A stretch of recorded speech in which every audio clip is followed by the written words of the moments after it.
Back to our channel. So today in this video we are going to discuss about how to log calls and notes in Salesforce mobile. So without wasting much of our time, let's get straight into the video. So if you want to log calls and notes in Salesforce mobile, then all you gotta do is simply go to Salesforce mobile.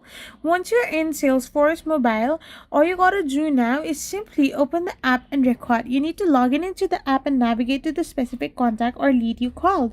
You need to now find the action, like tap on the three dots or like more icon on the record page and select a log or call option. Once you select log or call action, then you can enter your details, like fill in the subject, you can call type or result or like meeting, and add detailed notes after about the conversation. Then you can hit the save button and the call will appear in the activity history for that record.